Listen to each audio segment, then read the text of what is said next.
I knew there was something wrong with my home.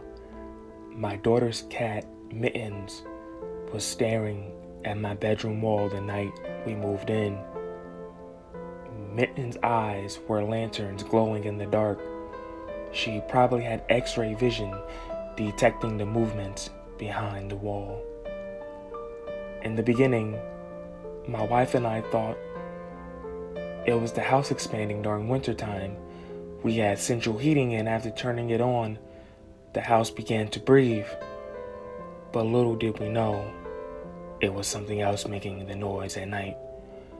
My daughter often fell asleep in our room because she heard tapping on the inside of her bedroom wall. She laid across the foot of our bed while holding a Build-A-Bear I made for her a few years ago. Sometimes it felt like I was speaking to a wall when talking to her, but perhaps the wall finally learned its first words. Not Dada or Mama, but tap, tap. Mittens was not a fan of the songs the wall would sing at night. Instead of throwing tomatoes at the wall, Mittens scratched the wall. It was as if she was looking for a buried treasure. Punishing Mittens was not the best thing to do. Taking away her temptation treats and toys away only showed how much I was oblivious to her trying to help out. The tapping continued for a month, and at this point I was annoyed. The tapping only happened at night. I brought in an exterminator to look for pests when we went to the movies. The exterminator came, but didn't finish the job. I tried calling him to come back, but his phone went to voicemail. The odd thing about it though, he went missing. His truck never left the front of our house until I called the police and had it towed. He wasn't the only person that went missing. Mittens was the second person. Mittens, I miss her. She looked like a black jelly bean with green eyes. She disappeared one night and never returned. My daughter was devastated and wouldn't accept another cat. As time progressed, the tapping became more frequent. The tapping was unique, and what I found out later was a system of hidden messages. I was once a Boy Scout and learned Morse code.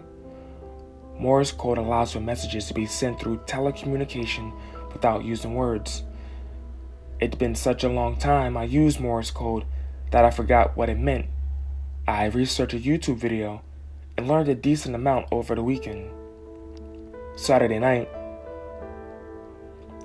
while my daughter and wife were downstairs in the living room on the couch watching Netflix, I was in the bed staring at the wall. I was waiting for the code to come in.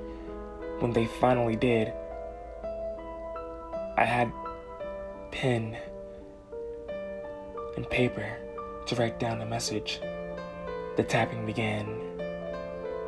The message came out to be, join the fun. Join the fun? If walls could talk, what fun would they offer? Was my mind playing tricks on me? I tapped on the wall in Morse code and responded with, what fun? Whatever was behind the wall tapped and coded messages and said, enter the wall and see. I stepped back from the wall and went into the closet and grabbed my high school baseball bat. Whatever was behind this wall was about to become oatmeal. I found the hole the exterminator made and went inside. A foul stench filled the air. The inside of the wall was a walkway that became a tunnel. I followed the path until I got inside of a candle-lit room. My breath became shallow, making it difficult to breathe. The tapping began again. I recognized the words, "Turn around." I saw Mitten's dead body in a pool of dried blood. It looked like a hairball was trapped in her throat, trying to move out and come out her mouth, but hairballs can't move. The hairball was a rat, joyfully skipping out of Mitten's mouth. The rat was covered in blood and smiled at me. I looked around the room and saw a gigantic rat sitting down, squeaking in her vermin language. Besides the gigantic rat were smaller rats hopping up and down. I gripped my baseball bat and began to hit home runs with the rats. Believing I made progress, I kept swinging, but my bat was being chewed away like bubblegum by the rats. The rats began jumping onto my body. The more I flicked off, the more came.